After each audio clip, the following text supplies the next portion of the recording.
Tenemos el siguiente problema. Un cilindro homogéneo macizo de masa m radio r rueda sin deslizar a lo largo de este plano inclinado desde el punto más alto, el punto A, donde parte en reposo, hasta llegar al punto B, la base. Y nos preguntan por la velocidad en ese punto B. Nos dicen que realicemos también ese problema para un cilindro, en lugar de macizo, para un cilindro hueco. Tendría toda la masa concentrada en el borde del cilindro. Y para una esfera y del mismo radio, tanto maciza como hueca. Y luego nos dice que resolvamos el problema desde el punto de vista de las leyes de Newton, por un lado, como por otro, desde el punto de vista del principio de conservación de la energía. Bien, vamos allá. Lo primero que tenemos que ver es qué problema tenemos. Tenemos un problema de un sólido rígido que rueda sin deslizar a lo largo de este plano inclinado.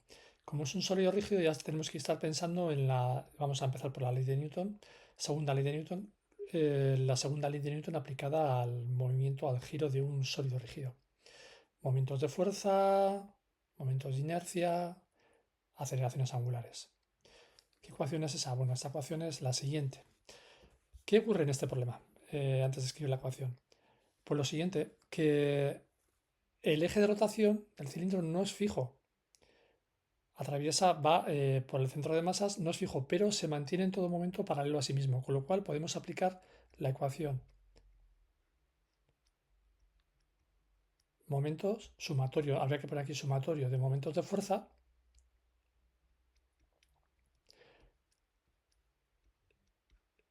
en torno al centro de masas, es igual a momento de inercia con respecto al centro de masas por la aceleración angular. Podríamos poner aquí con respecto al centro de masas, pero se entiende que está girando en torno al eje de rotación, es el que pasa por el centro de masas. Bueno, para conocer este sumatorio, qué momentos están aquí involucrados, hay que hacer un análisis de las fuerzas. ¿Qué fuerzas tenemos en este problema? Tenemos por un lado el peso, que actúen sobre el cilindro, porque luego tenemos fuerzas que actuarán sobre el plano, pero no nos interesa, nosotros queremos estudiar las ecuaciones de movimiento del cilindro. Entonces, tenemos el peso, hemos indicado en rosa, el peso es igual a la masa del cilindro por la aceleración de la gravedad, por G. ¿Qué más fuerzas tenemos? ¿Tenemos fuerza de rozamiento? Podríamos pensar que no, porque en ningún momento aquí se nos hace mención a ningún coeficiente de rozamiento. Sin embargo, nos dicen que rueda, además sin deslizar. Si rueda, quiere decir que hay una fuerza de rozamiento. Si no, se deslizaría, iría en bloque hacia abajo sin girar. Como nos dicen que rueda sin deslizamiento, tiene que haber una fuerza de rozamiento. Podría ser que hubiera fuerza de rozamiento y además de girar, deslizara, pero nos dicen que no hay esa condición. Sería lo equivalente a un coche cuyas ruedas se agarran bien al suelo y entonces en todo momento ruedan y no hay, por ejemplo, aquaplaning. O sea, todo el movimiento de esta rueda, de este cilindro, es debido al giro, en ningún momento a deslizamiento. Luego vamos a detallar, como nos va a interesar para calcular alfa, para relacionar alfa, la aceleración angular. Ya digo que podríamos haber puesto aquí, si queremos, centro de masas. Para relacionar esta aceleración angular con la aceleración lineal del centro de masas, vamos a utilizar esa condición de no deslizamiento. Bueno, volvemos atrás. Tenemos la fuerza el peso del cilindro. Tenemos la fuerza de rozamiento. ¿Tenemos alguna fuerza más? Sí, tenemos esta N en color verde, que es la normal al plano. Esta N. Bueno, eso quiere decir entonces, ¿y de dónde sale? Primero, ¿dónde sale que indica esa fuerza? Porque está claro que el cilindro, cuando lo dejamos libre, va a rodar hacia abajo, no va a ir hacia arriba. ¿Qué ocurre aquí? Vamos a analizarlo. El peso tiene dos componentes. Una que es perpendicular al plano, que sería Pn,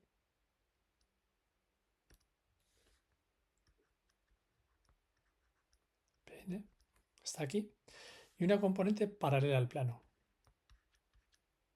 A veces también decimos componente tangencial al plano, paralela al plano.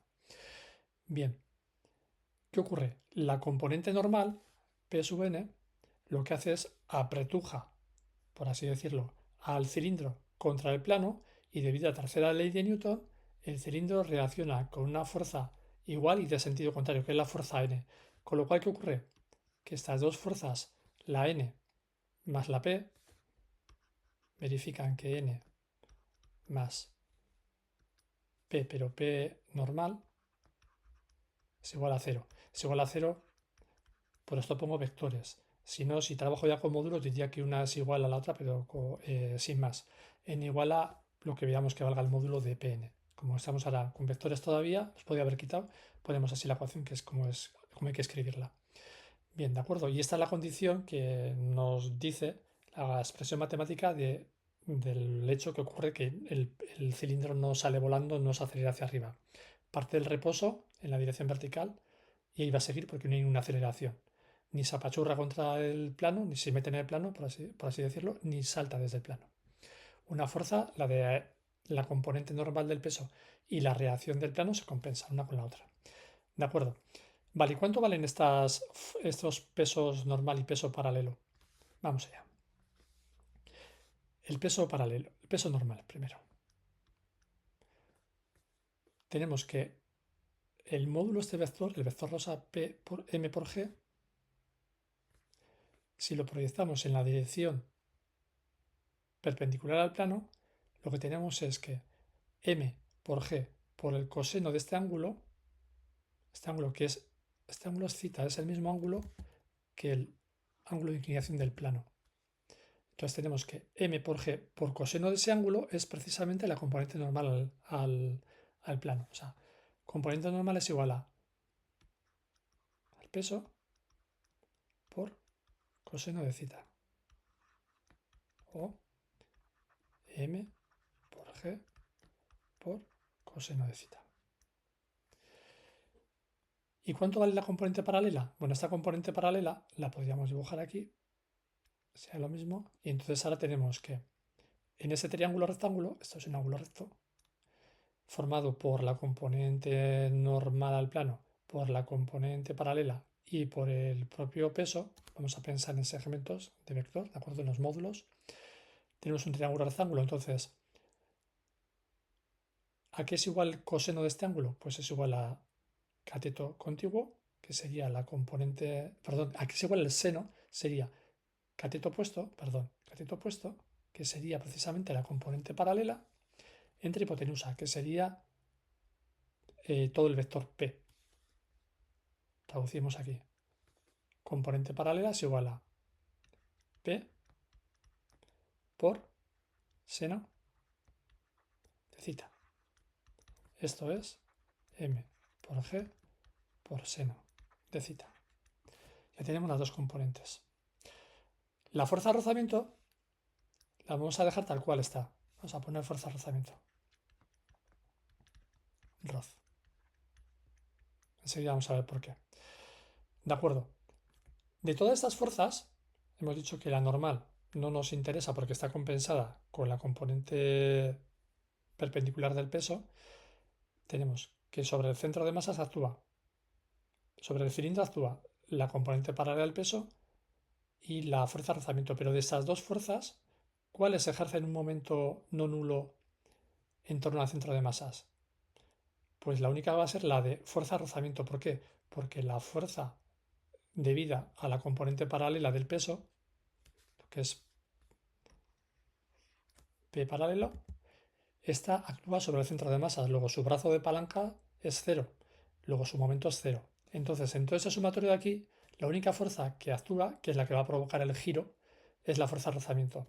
Esto va a ir así en esta dirección, porque esta fuerza de rozamiento lo que hace es forzar a girar así en torno a este eje de masas, a ese centro de masas. ¿De acuerdo? Bien, entonces ya podemos plantear el lado izquierdo de la ecuación, que simplemente sería, poner aquí a la izquierda, sumatorio de momentos, restar el centro de masas, es igual a fuerza de rozamiento por el brazo de esta palanca R. Esta R de aquí. ¿Vale? R y la fuerza de rozamiento forman un ángulo recto, si no habría que incluir aquí el seno del ángulo que forman. Seno de elementas 1, tenemos fuerza de rozamiento por R. Ya tenemos el lado izquierdo. Para conocer el lado derecho tenemos que, bueno, el momento de inercia con respecto al centro de masas de un sólido, de un cilindro homogéneo radio R es igual a 1/2 de la masa del cilindro por el radio cuadrado. pero nos queda la aceleración angular y queremos relacionarla con la aceleración lineal de traslación, digamos de mucha traslación, del centro de masas. ¿Cómo podemos calcular esa relación? Aquí es donde interviene, donde va a ser importante la condición de no deslizamiento. Para eso, bueno, vamos a utilizar un segundo dibujo que he preparado. Bien, aquí tengo el dibujo. Vamos a suponer que el cilindro está girando sin deslizar un ángulo phi. ¿Cómo relacionamos un ángulo girado, por una circunferencia, por un cilindro en este caso, con la distancia trasladada? Si el ángulo lo damos en radianes, esto es importante, el arco de circunferencia va a ser igual a ese ángulo girado, expresado en radianes, insisto, por el radio de la circunferencia. Por ejemplo, para que veamos que esto sí lo sabemos, si damos una vuelta entera, lo que estaríamos girando sería todo el perímetro de la longitud de la circunferencia. Si damos un ángulo, ¿cuánto es una vuelta entera? En radianes, 2pi. Bueno, pues 2pi por la distancia r es precisamente la longitud de la circunferencia, que sería la distancia que se habría desplazado. Esa distancia s, que la he dibujado sobre el arco y luego sobre el plano, sería lo que se deslizaría ese cilindro si girara sin deslizar un ángulo de 2pi. En el caso, y esta es la condición de no deslizamiento, si además podría avanzar, además de girando, podría avanzar deslizando, entonces habría que utilizar aquí, añadir una distancia adicional más, que no es el caso. Bueno, si ahora en lugar de pensar en desplazamientos finitos, pensamos, bueno, finitos grandes, pensamos uno pequeño, ponemos un incremento, un ángulo pequeño, la distancia r, el radio r, si esto lo dividimos por el tiempo empleado, vamos a imaginar que también es un incremento de tiempo, incremento de t, incremento de phi, incremento de t por el radio. Si ahora pasamos en el límite al límite en el cual ese incremento es cero, también el arco, el ángulo girado y el arco subtendido por ese ángulo serán pequeños. Lo que tenemos en realidad es la derivada, el límite de incremento de s entre incremento de t cuando incremento de tiende a cero es precisamente la derivada de s con respecto a t. ¿Pero eso qué es?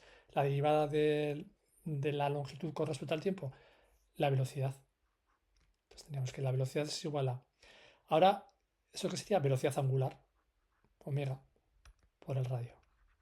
Y si hacemos una vuelta más, una derivación más, pasaríamos que la aceleración lineal es igual a la aceleración angular, alfa, por el radio. Y aquí lo tenemos. Esta es la relación que estábamos buscando.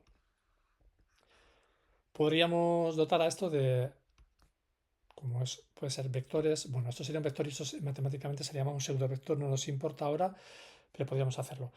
Nos quedamos con la versión con módulo solamente.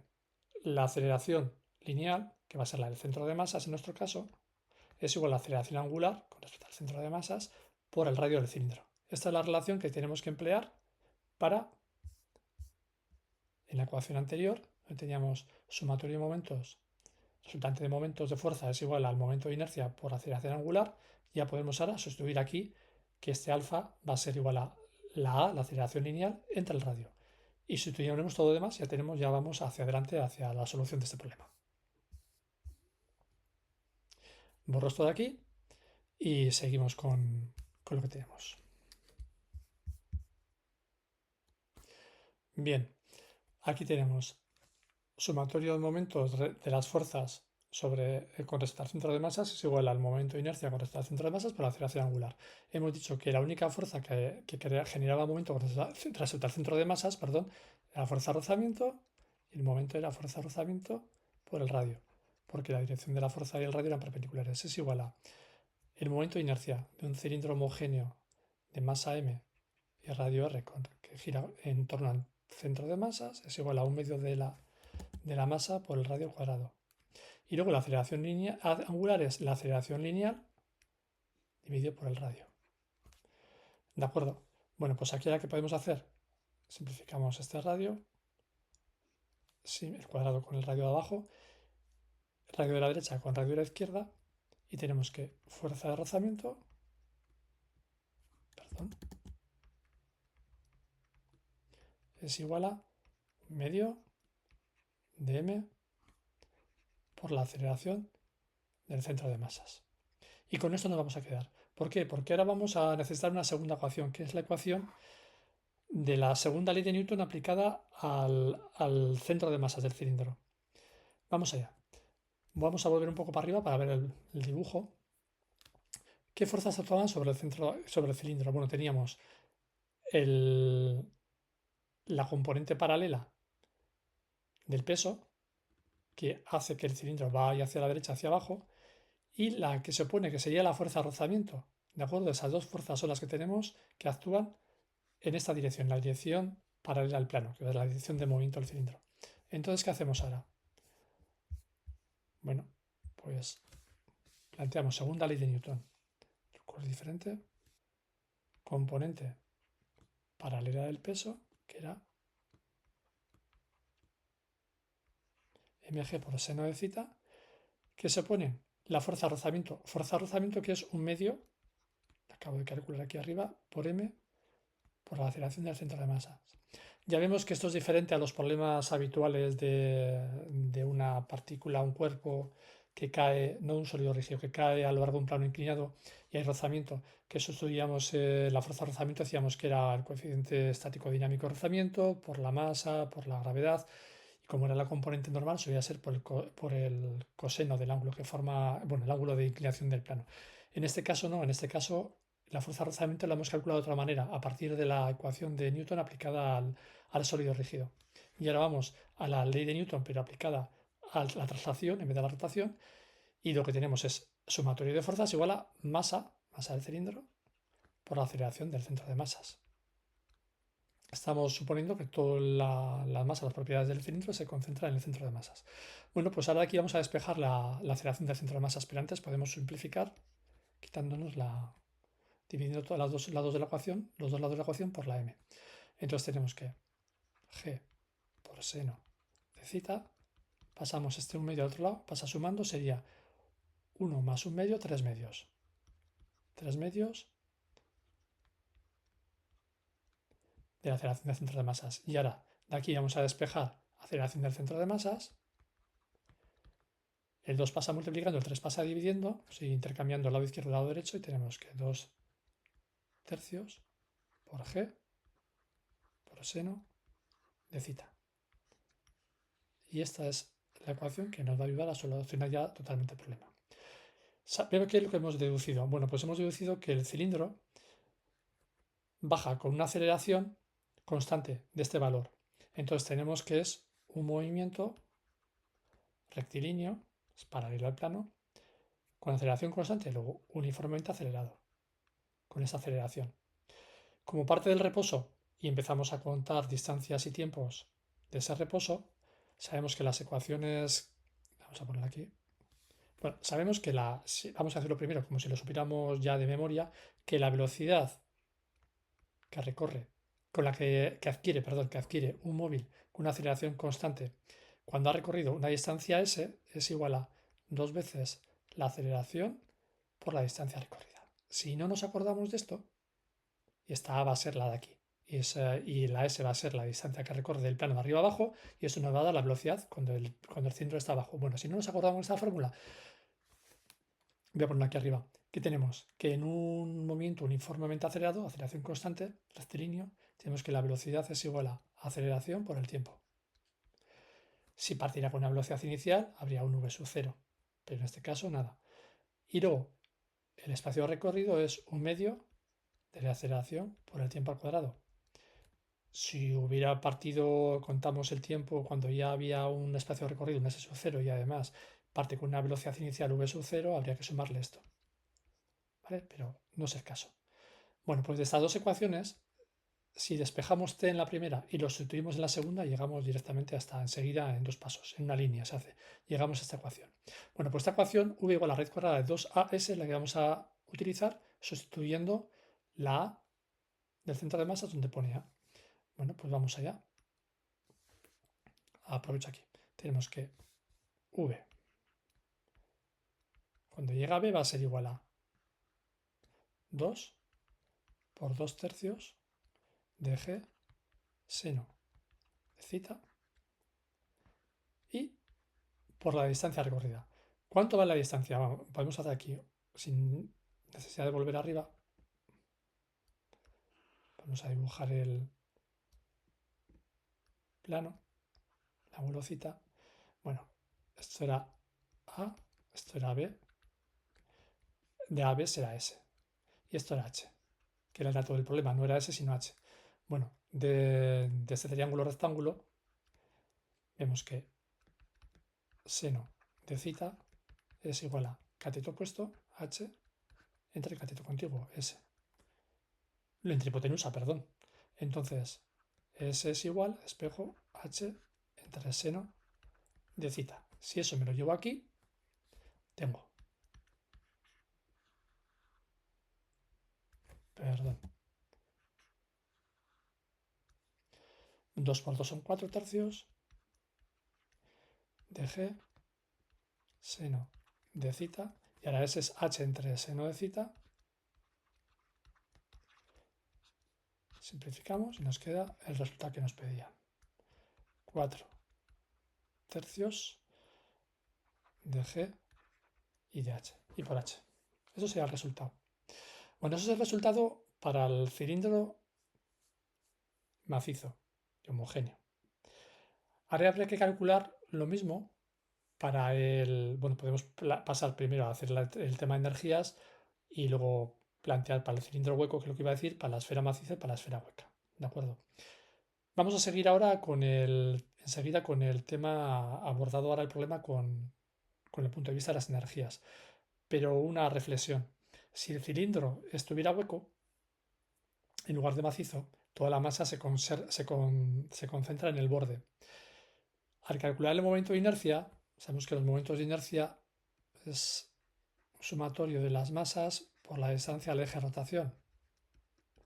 Entonces aquí se suele imaginar que tenemos como compuesto, al principio partimos de un sistema de partículas que luego pasamos al continuo, hacemos el sólido rígido. Bien, si esto es, a grosso modo, eso sería el momento de inercia, lo que tenemos que pensar. Luego, S1/2, 2/3, 2/5, etcétera, es el factor de forma que nos da el cómo está agrupada esa masa cuando pasamos al continuo.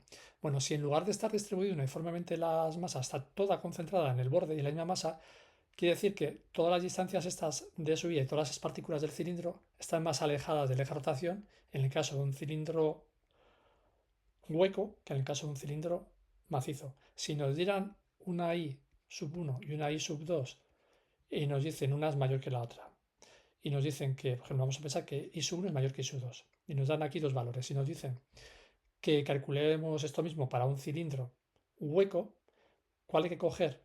Pues si es hueco, estas distancias hemos dicho que eran más grandes, luego la I es más grande, luego aunque no nos recordemos de memoria el factor ese de forma, sabemos que el momento de inercia mayor va a corresponder al cilindro hueco. ¿De acuerdo? Bueno, dicho lo cual, eso lo vamos a dejar, tanto el problema del cilindro hueco como el de las esferas, vamos a dejar para que lo hagan los que vean este vídeo si quieren. Y vamos a seguir ahora con el problema, pero abordado desde el punto de vista de las energías, que tiene su cosa. Vamos allá. Bueno, tenemos de nuevo este dibujito que he empleado antes y aquí también lo vamos a utilizar. Cuando vamos a aplicar conservación de la energía, vamos a imaginar primero, vamos a llegar a una aparente paradoja, que no hay rozamiento en este problema. No nos hemos dado cuenta que la fuerza de rozamiento es necesaria para que, como hemos explicado antes, el cilindro pueda rodar. Y bueno, pues nos planteamos entonces conservación de la energía. Cuando tenemos arriba el cilindro, la energía que tiene, energía mecánica que tiene, es energía potencial gravitatoria. Entonces plantearíamos m por g y por h, por la altura.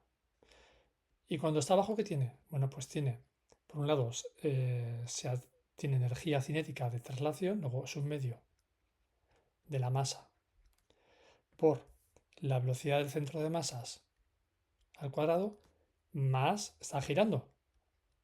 Y aquí cuando digo está girando ya nos tiene que de alguna manera llamar la atención, es decir, está girando, luego era necesaria la fuerza de rozamiento. ¿Dónde está aquí la fuerza de rozamiento? Bueno, luego vamos a verlo. La energía cinética de rotación en torno a un eje, el eje que pasa por el centro de masas, es igual a un medio de I centro de masas por la velocidad angular al cuadrado. Bueno, pues ahora vamos a sustituir los valores que sabemos para la omega, porque omega, igual que alfa, la podíamos relacionar con la aceleración lineal entre el radio. También habíamos visto que la velocidad angular es igual a la velocidad lineal, en este caso el centro de masas, entre el radio. Bueno, pues vamos a sustituirlo aquí. Tenemos m por g por h es igual a un medio de m, así con paréntesis, velocidad del centro de masas, más un medio. Esto hemos dicho que valía el momento de inercia con respecto al centro de masas de un cilindro homogéneo de masa m es igual a un medio de m por el radio al cuadrado, y la velocidad angular al cuadrado es igual a la velocidad lineal al cuadrado, centro de masas, partido por r al cuadrado. ¿De acuerdo? Bueno, pues ¿qué tenemos? Primero que simplificamos quitamos las m's. G por h, lado izquierdo, lado derecho. Un medio. Velocidad central de masas al cuadrado más un medio por un medio un cuarto. Este r cuadrado con este r cuadrado se nos va. V centro de masas. Bueno, GH igual a un medio más un cuarto. Un medio son dos cuartos, luego dos cuartos más un cuarto son tres cuartos. Velocidad del centro de masas al cuadrado. Luego, velocidad del centro de masas es igual a el 4 pasa multiplicando, el 3 pasa dividiendo, 4 tercios de G y H, que es el mismo resultado que habíamos obtenido antes. Entonces, a ver, lo que llama la atención, bueno, parece que es muy rápido, muy fácil de hacerlo, mucho más fácil que aplicando Newton, pero lo que nos llama la atención es que sin tener en cuenta energía de vida, pérdida de energía debido al rozamiento, hemos llegado al resultado correcto cuando sabemos que tiene que haber un rozamiento porque el cilindro gira. Y de hecho por eso hemos incluido esta energía cinética de rotación, además de la de traslación. ¿Qué es lo que pasa? Bueno, vamos a ver, vamos a utilizar este dibujito de aquí para explicarlo. Es curioso y creo que se aprende un montón. Cuando el cilindro este ha girado, vamos a pensar sin deslizar, ha girado ese ángulo phi, ¿cuál sería el trabajo de traslación? Bueno, tendríamos por un lado que nos hemos desplazado una distancia s. ¿Y cuánto nos hemos trasladado? Pues, perdón, ¿quién actúa sobre quién genera esa traslación? Por un lado, hemos dicho la componente paralela al plano del peso, que era m por g seno de cita, ¿vale? Pero eso es la fuerza. Fuerza por desplazamiento es el trabajo por s. Esto de aquí, ¿vale? Que además sabemos que ese sería phi por r. Bien, no nos importará eso. Pero hay un trabajo que hay que tener en cuenta aquí, en la traslación, que es el trabajo realizado por la fuerza de rozamiento. La fuerza de rozamiento tiene dirección contraria a la dirección en que estamos realizando el movimiento, el trabajo, entonces va a llevar un signo menos, porque es el coseno de. El trabajo era fuerza por desplazamiento, pero es producto escalar. Entonces, por el coseno del ángulo que forman, coseno del ángulo que forman la fuerza de rozamiento con la dirección de desplazamiento son 180 grados. Luego el coseno de 180 es menos y tenemos fuerza de rozamiento por la distancia s. Luego vemos que la fuerza de rozamiento efectivamente está presente y hace este trabajo que es contrario a ese trabajo de traslación que ejerce la fuerza, la componente paralela al plano del peso. Vale, pero hay otro trabajo que es el trabajo de rotación para hacer girar ese cilindro. ¿Y cuánto vale? Bueno, pues lo que tenemos aquí que es igual al momento de las fuerzas por el ángulo girado. Como hemos puesto phi, ponemos phi. ¿Cuál es este momento de fuerza? Ya hemos visto que la única fuerza que ejercía momento de fuerza era la fuerza de rozamiento. Fuerza de rozamiento. Vale, ¿y cuál era el momento? Por el radio. Porque fuerza de rozamiento y radio son perpendiculares. O sea, su ángulo es 90 grados, pi medios. Luego, seno de pi medios es 1. Por eso aquí tenemos el módulo de Los momentos de fuerza son en realidad es un producto vectorial, es módulo primero, módulo segundo, por el seno del ángulo que forman, pero cuando son mutuamente perpendiculares, el seno es 90, luego nos quedamos simplemente con el producto de los dos módulos, de la fuerza y del radio. ¿De acuerdo? Y por este ángulo phi. ¿Qué tenemos aquí?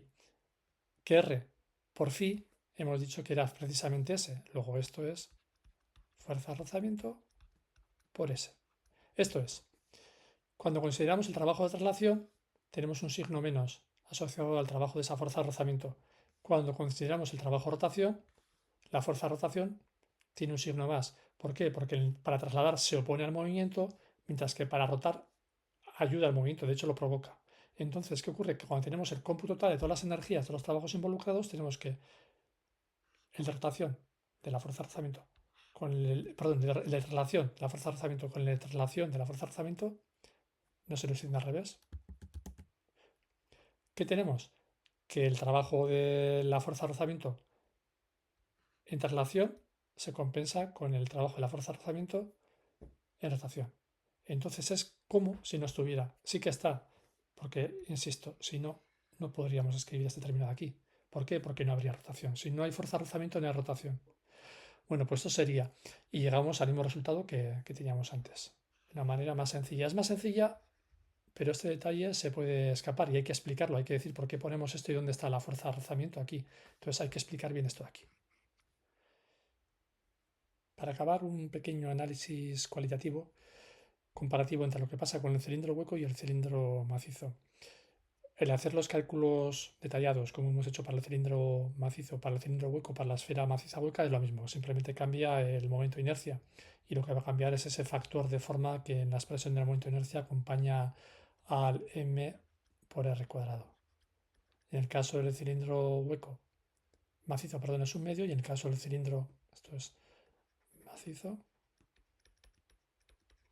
y en el caso del cilindro hueco,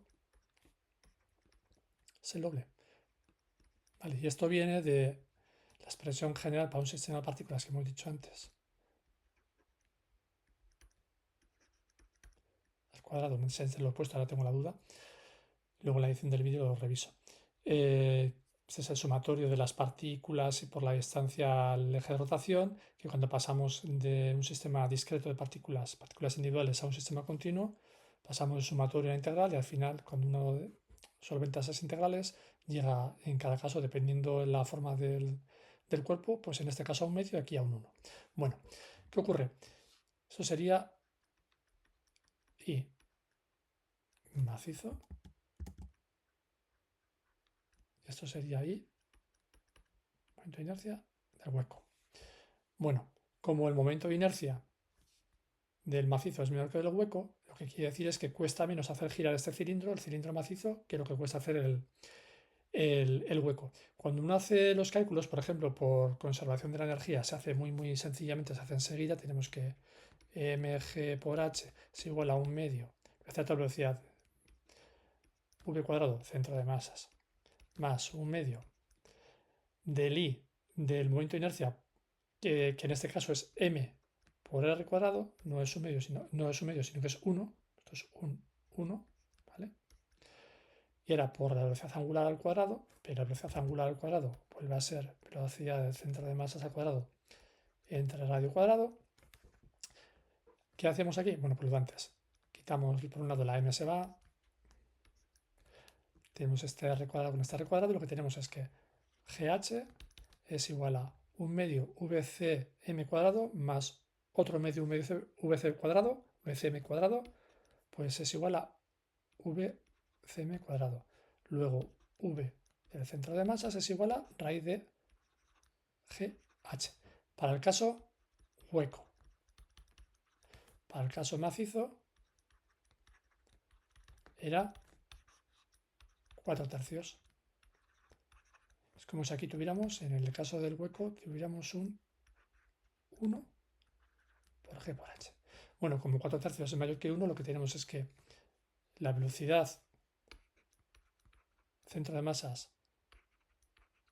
caso del macizo, cilindro macizo, perdón, es mayor la relación que el hueco.